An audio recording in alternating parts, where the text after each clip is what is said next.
We're going to run through the deadlift, and as with all the exercises, we're going to cover setup, the movement itself, any alternative exercises that you can be performing, as well as some injury prevention. So let's jump into the deadlift. Before we jump into setting the deadlift up, we want to be looking at the rack and the space around the rack that we're going to be using. Please do not set a deadlift up using the J hooks that are on the rack at a lower height and then lifting it out. You want to be setting your deadlift up from the floor using plates, bumper stops, or lifting jacks. First of all, with your deadlift, make sure you clear the space around the platform that you're using. The bar in itself is going to be a trip hazard, so you don't want anything else lying around that could cause you to fall over, fall into the rack, or create an injury whilst you're setting up your deadlift. Grab a couple of your plates that you're going to be using for your warm-up, get those set up onto the bar first, and then always make sure that you're using some safety collars to lock these plates into place. So loading your first plate onto the bar is probably going to be the most problematic of all the plates that you put on the bar. Reason being is because we can't get anything underneath the bar of height to get it jacked up unless you're using a lifting jack to begin with. Not all gyms have these, but if they do, I guarantee that you'll save yourself your energy, time, and your back trying to load the bar up, especially if you've got a lot of weight going onto the bar. So grab your first plate, get this onto the end of the bar first. So as you can see, I've already dropped the first plate onto the bar on this end. We're going to drop the last plate on to get everything set up to begin with, the initial setup of the deadlift. So it's easier to use a lighter plate to begin with to get the bar off the ground, but chances are if you're using a lot of weight to get a good load onto the bar, you're going to want to stick the 20s to 25s on to begin with anyway. So the complicated part to begin with is lifting the bar up and sliding the plate on at the same time. But once you've got your first one on, this is where that tip's going to come in. So let's get this plate onto this bar. And as I said, always remember to use the safety collars. Okay, so a little tip from the trade. If you grab one of the small plates, roll it under the corner of your first plate. This is going to give you a nice little gap underneath the plate to be able to slide any additional plates on without having to lift the bar up every single time. There are rubber bumpers that you can get to roll the plates onto that lift this up, but you don't need to. You can grab a plate. This will save you time, money, as well as saving your back whilst you're trying to load the plates onto the bar if you've got numerous plates that you need to load up. Okay, so your bar set up, you've got your safety collars on, you've got your first warm-up plates on, the area's prepared around the bar, the platform's ready. There's a couple of things that we need to get you ready for before we start lifting this specifically. So before we jump into the movement, let's run through some checkpoints that we need to get you ready for so you're ready to lift for the deadlift. So first of all, which I'll kind of come back to at the end of the video, is injury prevention. But you want to make sure that you're completely mobile because this is going to take a lot from the hips, knees, and ankles, and mobility, as well as getting that back engaged at the same time. So mobility is key to begin with. So go and do your warm-up before you do any lifting whatsoever when it comes to the deadlift. Make sure everything's pre-engaged, make sure your lower back's good, you've got a good posture, and there's no kind of aches, pains, or problems already before you start lifting this. If you've got any discomfort in your lower back to begin with, maybe avoid doing the deadlift this week and try again next week. So continuing on with the setup, the first thing you want to be looking at is your positioning on the ground. Running trainers are not the shoes to be lifting in, especially when it comes down to doing any kind of compound movement that requires you to lift substantial weight.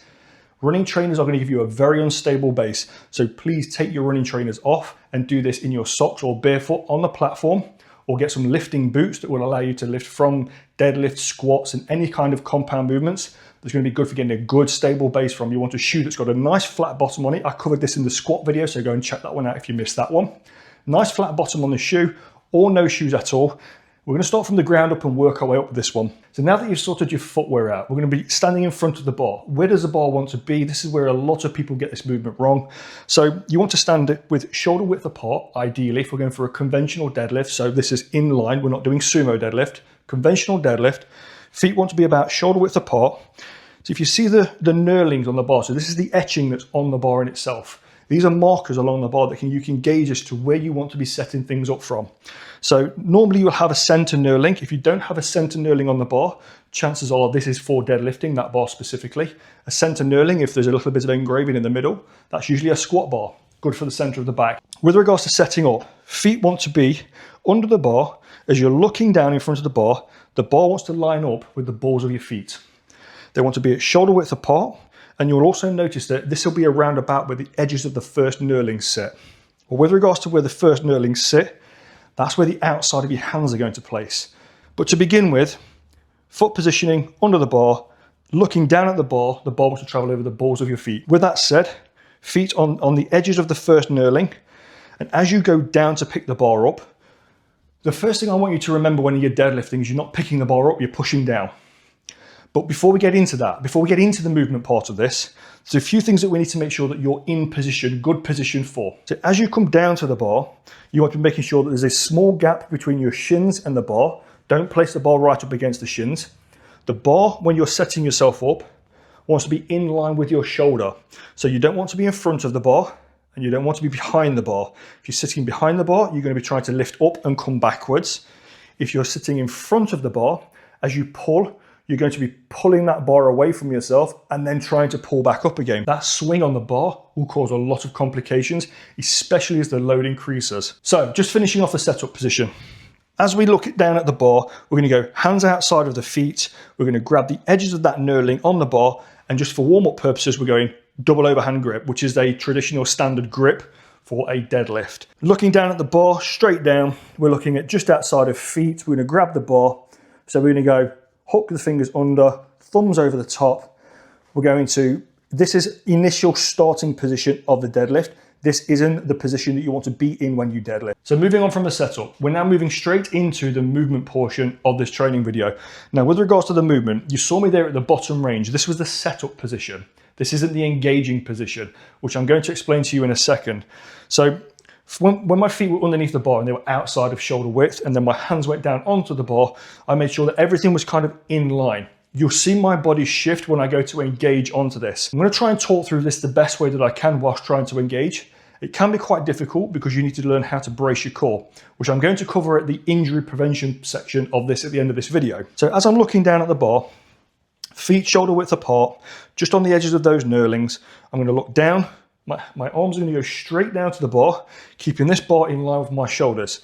What you'll see is you'll see me rotate my rear scapula, and you'll see me pull that down as well at the same time. So this is creating a firm foundation in your upper back. And as you see me do this, it's like, imagine trying to bend the bar around your shins. You're going to engage those scapula, and when you see my arms trigger into this position, that's my upper body is now locked into place, ready to take the load. Now remember, when I said you're pushing down with the deadlift, you're not picking the bar up with the deadlift. So we need to make sure that everything is nice and firmly locked in place. I'm going to walk you through this. From my starting position, this is how I talk myself through this. I go from ground up when I look at, am I setting everything up in the correct form? So feet in the right position underneath the bar. When I go to engage onto the bar, I'm looking straight down with my arms. I'm not looking to position them too wide, and I'm not looking to position them too narrow. If you go too narrow, you kind of get in the way of your groin as you're coming up. If you go too wide, you can lift in a snatched position, a whole other video, but you can lift in a snatched position, but for the deadlift, you don't need to be lifting in a snatched position. So straight down, grip the bar. As I engage there, you'll see that twist from the elbows and pull into the scapula. That's my scapula now retracting so that I've got a nice firm base in that upper section of my back. What you will then see me do is you will then see me sit into this deadlift, and now that the bar will line up with my shoulders straight vertically. So you want to be looking for a nice straight line between the bar and the shoulder at this point, a nice gap between the shin. You want to be just above parallel at the bend from the hip to the knee. You don't want to be too low. You don't want to be too high. If you're too high, you're theoretically you're in a dead stop RDL position at this point, which is far too high. You want to be getting a little bit down. So think about doing a partial squat. You're looking to get into a partial squat position and then lock those shoulders down, bend that bar around your shins. And at this point, you're ready to engage by pushing down, not picking up. So down, shoulder width on the feet, hands just outside of shoulder width, engage the scapula, breathe in, brace your core by pulling your belly button towards your back and through. So you're pulling in and through with your belly button to brace your core at the same time as holding your breath. So in, brace the core, shoulders down, sit into this position, and then drive down to pick the bar up. As you go back down, you're repeating the same position. Don't just drop the bar, keep hold of the bar, down, re-engage, and go again, and down. Re-engage, so hands, make sure them scapula are pulled down, make sure you're sitting into this nicely, bar just away from the shins, and drive down, and up. Please do not hyperextend. Please do not swing the bar out as you come up. The reason being, you're going to create so much instability and you're going to load that lumbar section, that bottom section of your back drastically. If you're hyperextending, there's no need for it. Your glutes have done all the work already. So one last thing then to finish the movement section off with this video is, remember, as the bar travels back down, you're not dropping the bar in front of you, you're sitting down with the bar. If you drop the bar down in front of you, you get to that point where you're basically in an RDL again, because you've not extended from the knee or the hip, you've just bent at the lower back to get the bar back down to the ground, and then you're going to re-engage at the bottom. It just looks really scrappy, and it's going to cause you complications as this load gets heavier, because your technique's going to have to get better for this to improve. So one last time to finish off in front of the camera so you get everything right with regards to the deadlift. The bar sits in front of you. You've got your plates on the bar. You want to be about shoulder width apart on your feet. The bar wants to be traveling over the eyelets of your shoes or around the balls of your feet. When you do this, you're looking straight down, hands just outside of shoulder width. You're going to bend and sit at the same time. So don't just bend at the lower back, bend and sit at the same time. You grab onto the bar, you retract those shoulder blades, pulling them down into your back pockets. You've got a nice hip just above the knee. And as you bend this bar around, so you're going to grip the bar and bend, and then drive down and pick the bar up. And you're not going to hyperextend. You're going to finish just off the top lock here. So from the side, you want to have the weight sitting just in front of you.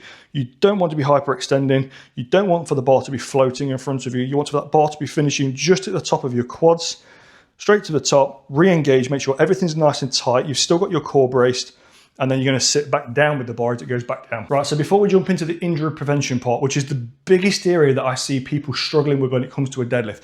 Most people avoid this movement because they think it causes problems, but chances are you're already struggling with a weakness, which is why it's just exposing itself when you're doing this movement, because this takes a lot of concentration, but it also takes a lot for you to be in tune with what's going on. So let's just cover a few movements that you could do as alternatives to get you deadlifting if this is something that just feels way too uncomfortable for you to begin with. So a few alternatives that you can do.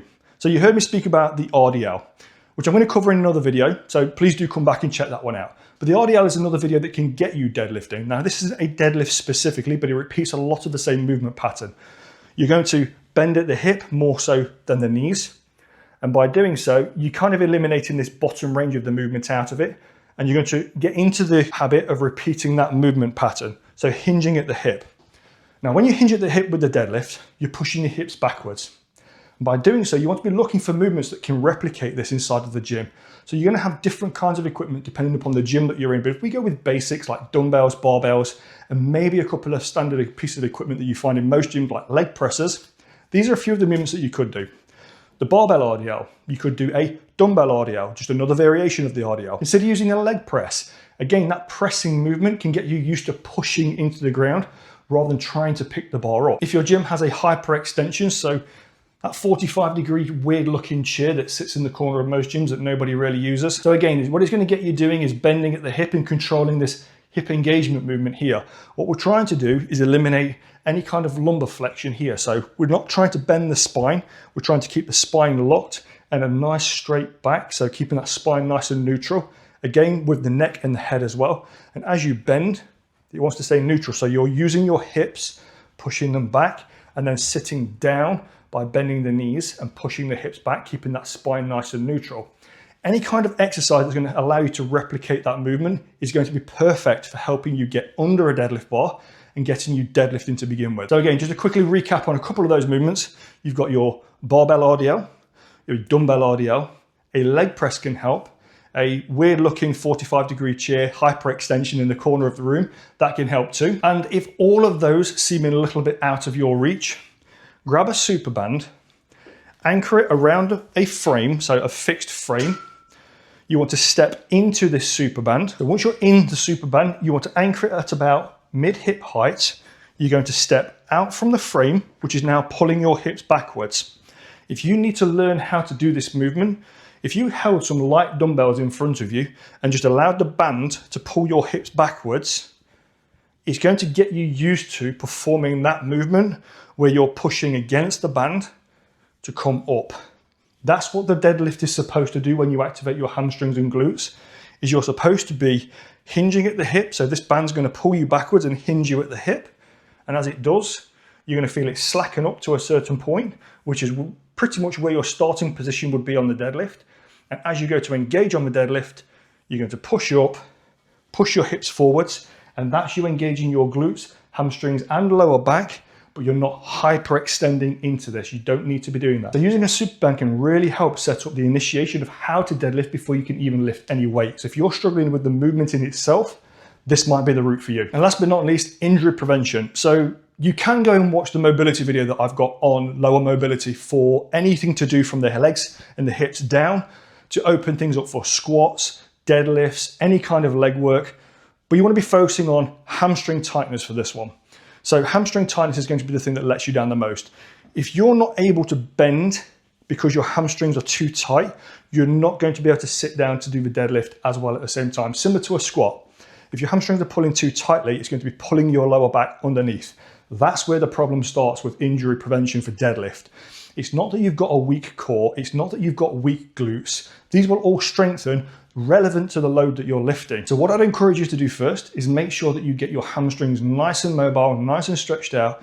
Make sure you've got a good hip hinging movement. So practice all of this against facing a wall or using your glutes pointing towards the wall so you can get into that position of knowing that you're going to be stable so you're not rocking backwards and forwards. You've got a good enough range with your glutes, hamstrings that you can get down into the seated position, and that when you're in this position, everything feels comfortable with you. You're not pulling or leaning to one side, you're not leaning forwards, you're not trying to straighten your legs out and lean over the bar. All of those things are going to reduce the load on your lower back and get you set up into a much more comfortable position to perform this movement safely and adequately. And just to round this one out then, so injury prevention, make sure you're not wearing running shoes. You've got a nice firm base. Your scapula are retracted, so your shoulder blades are retracted when you do this. You don't want to be rounding those out because it's going to give you some round shoulders. And if you're rounding your shoulders, holding this bar, it's going to pull the upper back. We don't want that.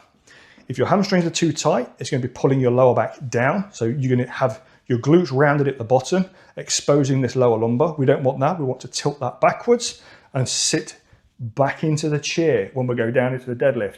We're not bending the lumbar, we're sitting back into the chair, pushing those glutes back to the wall, keeping that nice straight back as we do this, spine and neck neutral, and as you come up, keep your core braced.